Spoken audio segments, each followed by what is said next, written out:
Aleluia. O desafio que nós temos é de conseguirmos deixar no altar aquilo que aflige os nossos corações. É um pouco diferente, muito diferente. Eu que sou pastor de uma igreja local, acostumado a pregar para as pessoas que vêm para o culto, poder chegar nessa tarde e encontrar a igreja vazia, com os irmãos que nos socorrem, apenas os irmãos que nos socorrem para a gravação deste culto. Porém, traz conforto ao nosso coração saber que os irmãos estão em suas casas, em obediência, buscando o Senhor a partir dos seus lares. E eu gostaria mesmo de dizer para cada um de vocês que nessa hora ouvem e assistem, que essa prática que para muitos de nós estava abandonada, que é a prática de louvar o Senhor em nossas casas, de ler a palavra em nossas casas, de orar em nossas casas, que essa prática volte a ser uma prática de cada um de nós. Eu queria convidá-los aí na sua casa a abrirem as suas Bíblias no Evangelho de Lucas, no capítulo 24, Evangelho de Lucas, no capítulo 24. Desde hoje pela manhã eu tenho falado sobre o domingo da ressurreição, na esperança de que o Senhor ressuscite também nos nossos corações a fé. Capítulo 24, Evangelho de Lucas. Aos irmãos que estão assistindo no Instagram, nós estamos ao vivo no YouTube. A quarta é 4 Igreja Batista de Goiânia. Você pode assistir melhor por lá. Capítulo 24, Evangelho de Lucas. Eu vou ler o primeiro versículo, vou comentar a história toda e depois a gente faz algumas aplicações no final. Tá bom? A partir do verso 13, eu vou ler o verso 13 e a história é a partir do verso 13. Diz assim: naquele mesmo dia, referindo-se ao domingo, naquele mesmo dia, 2 discípulos estavam indo para uma aldeia chamada Emaús, que ficava a uns 10 quilômetros de Jerusalém.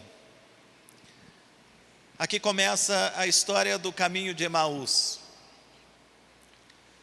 2 discípulos deixam os outros discípulos em Jerusalém, naquela tarde, para o final da tarde, e vão pelo caminho de Jerusalém a Emaús, numa distância de aproximadamente 10 quilômetros.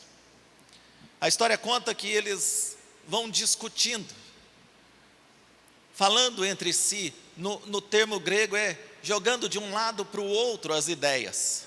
Eles vão discutindo tudo o que tinha acontecido, eles não haviam entendido absolutamente nada do que estava acontecendo. E agora eles vão pelo caminho, conjecturando, pensando, imaginando o que poderia ter acontecido. Qualquer similaridade com os nossos dias não é pura coincidência. A gente agora vive discutindo, argumentando, conjecturando o que é que pode ter acontecido. Eles caminhavam então desse jeito e eles estavam tão imersos nessa discussão que o próprio Jesus se aproxima deles e começa a caminhar com eles. Agora nós já não temos apenas 2 discípulos no caminho de Emaús, nós temos 2 discípulos e Jesus no caminho de Emaús. A Bíblia diz que os olhos deles estavam como que fechados, o entendimento deles, a capacidade de perceber a realidade deles estava fechado naquele momento. E eles não perceberam, não reconheceram que era Jesus caminhando com eles. Então Jesus pergunta o que é que eles estão discutindo pelo caminho. O que vocês estão discutindo pelo caminho? Pergunta Jesus. E eles então, meio que espantados, um chamado Cleopas diz: mas como é que você que esteve em Jerusalém não sabe o que está acontecendo? Como é que você não sabe o que está acontecendo? Todas as coisas que aconteceram? E Jesus pergunta para eles: mas que coisas? Que coisas absurdas aconteceram? Conta para mim. E ele continua dizendo: aquilo que aconteceu com Jesus, o Nazareno, que era profeta, poderoso em obras e palavras diante de Deus e de todo o povo, e como os principais sacerdotes e as nossas autoridades o entregaram para ser condenado à morte e o crucificaram. Nós esperávamos que fosse ele quem havia de redimir Israel. Mas depois de tudo isso, já estamos no terceiro dia desde que tudo isso aconteceu. É verdade que alguns dos nossos esteve no túmulo e vieram comentando que ele havia ressuscitado, mas a gente percebe no texto que esses dois não haviam acreditado nisso, e agora eles voltam se lamentando. Jesus então, entendendo essa dificuldade de processar a verdade que nós temos, e que esses discípulos tinham, ele começa então a, de novo, revelar as Escrituras para eles. E a partir das Escrituras, então, Jesus vai explicando para eles tudo o que deveria acontecer. A conversa está boa, já é o final do dia, e eles pedem para que Jesus continue por lá. Jesus senta com eles, e ao partir o pão, ao partilhar do pão, é como se as escamas dos olhos deles caíssem, e eles percebessem então que era Jesus quem estava com eles o tempo todo. Mas agora Jesus já não está. Um olha para o outro e diz: não é verdade que o nosso coração ardia enquanto ele falava das Escrituras? Reconhecendo isso, na mesma hora eles levantam-se e voltam para Jerusalém, aonde encontram os seus outros irmãos lá reunidos. Eu não sei se você consegue perceber quantas coisas nesse texto se parecem com os dias que nós estamos vivendo. Às vezes estamos tão imersos nas discussões, e eu tenho dito isso constantemente e quero dizer isso mais uma vez. Às vezes estamos tão imersos nas discussões sobre vírus, sobre notícias, sobre política, sobre direitas e esquerdas. Estamos imersos nas discussões de onde surge, quem são os culpados, que não conseguimos parar. E ao invés de ficarmos nos questionando de onde surge tudo isso, nos colocarmos diante de Deus e nos prostrarmos diante do Senhor e de perguntarmos ao Senhor: por que tudo isso? O que o Senhor quer dizer com tudo isso? O que o Senhor está nos comunicando? O que o Senhor está querendo aperfeiçoar? O que o Senhor está querendo modelar? O que o Senhor está querendo fazer com tudo isso que está acontecendo? E ficamos tão imersos em discussões que não percebemos a presença de Jesus.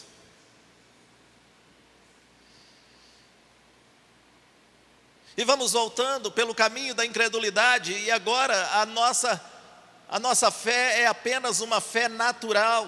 Vamos voltando para um caminho de incredulidade. Deixamos de crer. Deixamos de esperar um milagre.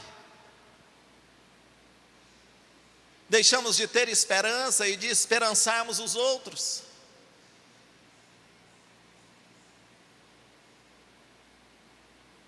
Talvez fosse o momento de percebermos o que a palavra tem nos dito durante todo esse tempo e de percebermos também o nosso coração ardendo diante da revelação da palavra.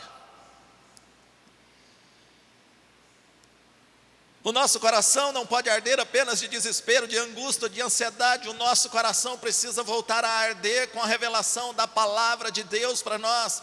A palavra de Deus para nós é palavra para o tempo de alegria, mas também é palavra para o tempo da tristeza, é palavra para o tempo de abraçar e também é palavra para o tempo de deixar de abraçar.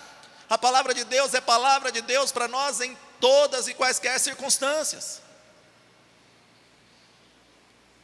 E eles então, angustiados nessa caminhada, não conseguem perceber que há um propósito.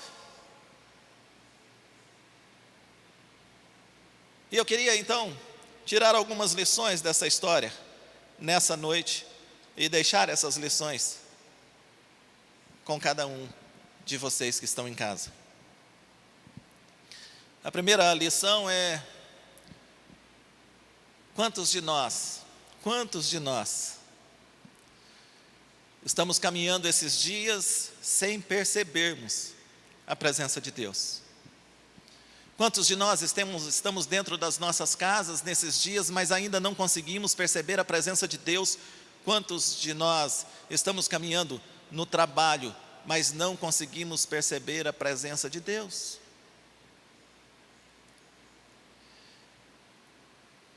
Por que a gente não está percebendo a presença de Deus na nossa casa?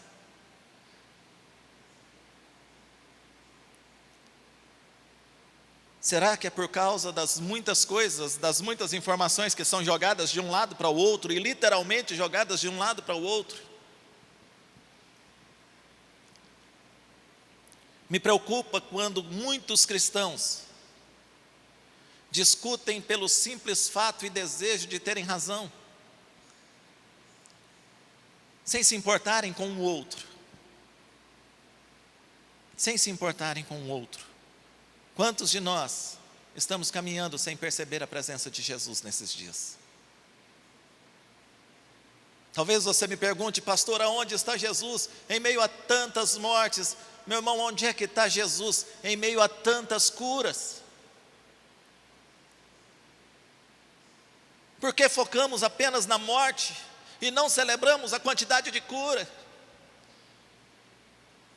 Porque focamos apenas nos infectados e não celebramos aquilo que está acontecendo? Olha, tem muita gente sendo curada, tem muita gente passando por esse vale da sombra da morte, e saindo do outro lado glorificando a Deus, e eu e você precisamos também ter essa esperança de glorificar ao Senhor. A segunda lição é que muitos caminham decepcionados, porque criam e geram expectativas,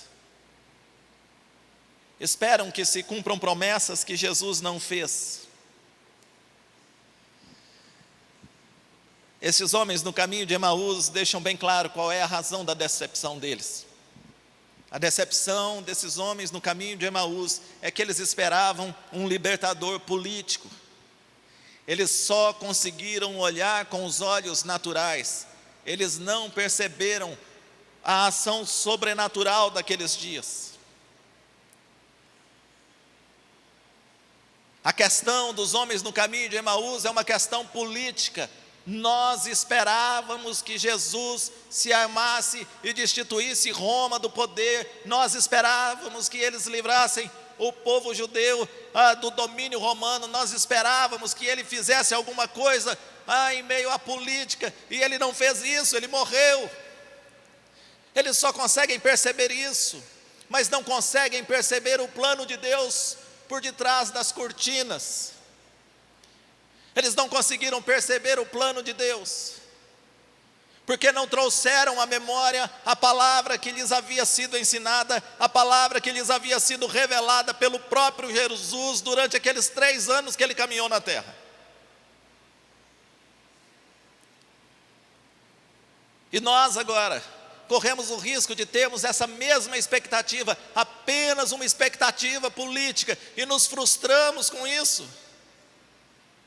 Nos frustramos, ficamos muito chateados, porque gostaríamos que Jesus tomasse um partido.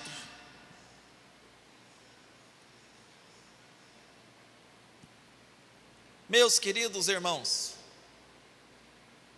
Não nos frustremos por Jesus não atender os nossos desejos e as nossas vontades, e nem abraçar as nossas correntes.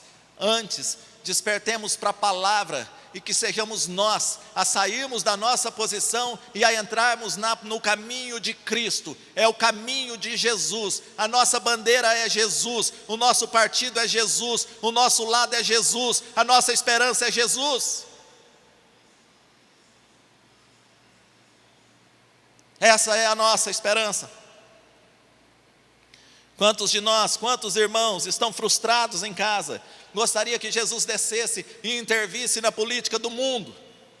Ele já veio, morreu e ressuscitou, e está vivo, e voltará para buscar a sua igreja. O mundo continuará do mesmo jeito.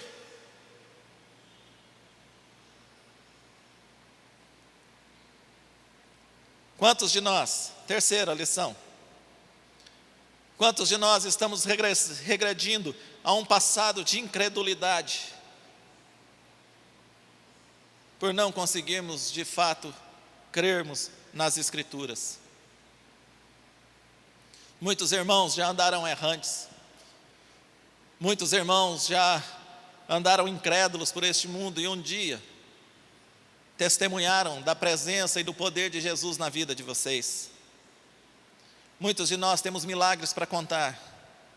Muitos de nós podemos contar e contar as bênçãos em todos os lugares que formos, mas agora, diante de uma dificuldade, nós nos encontramos tímidos, calados e voltando a um estado de incredulidade.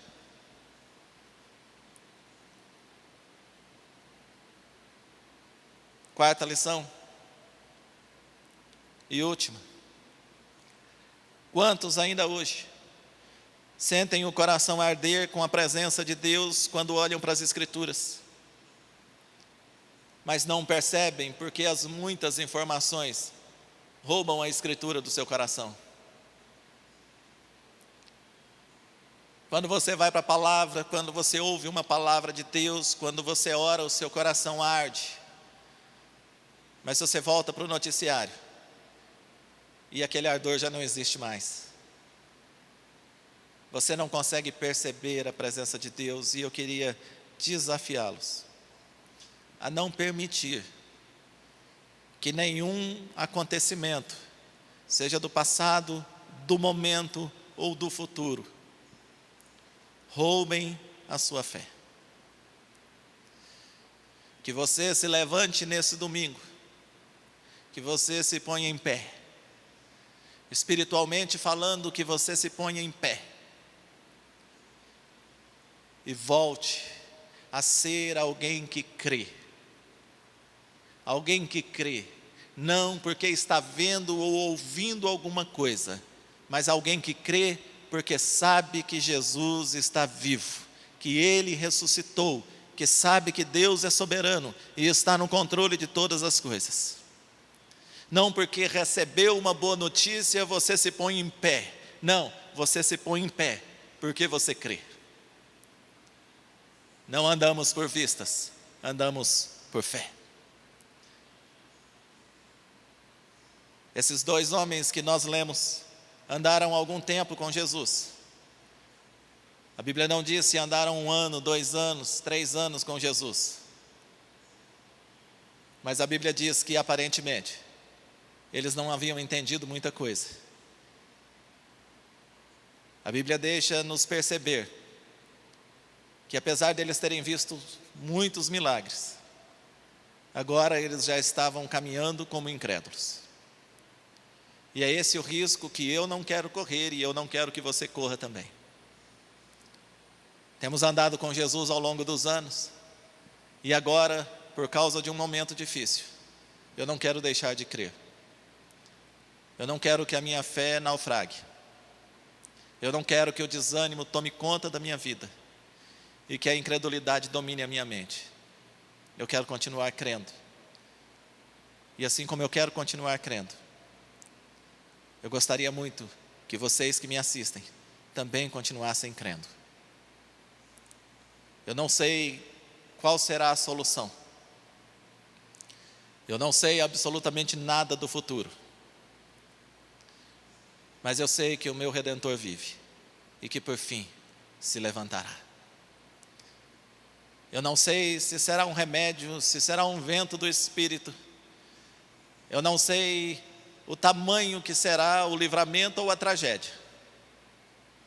Mas eu sei em quem tenho crido e sei que é poderoso. E é nisso que eu gostaria de me segurar e gostaria que você também se agarrasse nessa verdade, em nome de Jesus. Amém? Eu queria orar com você. Você que está na sua casa, você que vai ver esse vídeo na segunda-feira, eu quero orar com você. Feche os seus olhos aonde você está. Pai querido, em nome de Jesus, que o Senhor repreenda todo espírito maligno, que o Senhor, pelo Teu Espírito Santo, enche o nosso coração de esperança, pela Tua palavra nos fortaleça na fé, para que possamos caminhar ainda que não vendo, mas que possamos andar mesmo que tateando, mas que possamos andar em fé. Ainda que as notícias essa noite não sejam as melhores notícias, que possamos chorar com os que choram, que possamos nos alegrar com os que se alegram, mas que possamos continuar firmes e convictos, firmados na rocha, firmes na nossa fé. Nós sabemos que o Senhor é poderoso. Como disse Jó um dia, bem sei que tudo podes, e que nenhum dos teus planos podem ser frustrados. Nós não sabemos exatamente os mistérios do Senhor e os planos do Senhor, mas sabemos que o Senhor está no controle de todas as coisas. E ainda que possa parecer absurdo, ainda que possa parecer estranho aos olhos do mundo, ainda que possa parecer loucura aos incrédulos, nós sabemos que nada foge ao controle do Senhor. Que o Senhor abençoe cada casa, que o Senhor abençoe cada lar, que o Senhor dê equilíbrio emocional, que o Senhor dê despertamento espiritual e saúde física, para que possamos continuar compartilhando, todos nós e a nossa casa, compartilhando das boas notícias do Senhor. A boa notícia para aqueles homens de Emaús, que caminhavam para Emaús, é que era verdade, o Senhor havia ressuscitado. Que essa notícia também encharque os nossos corações. É verdade, o nosso Jesus está vivo. Reina, voltará para nos buscar. Ao Senhor toda honra, toda glória, todo louvor e toda adoração. Oramos em nome de Jesus. Amém. Deus abençoe você.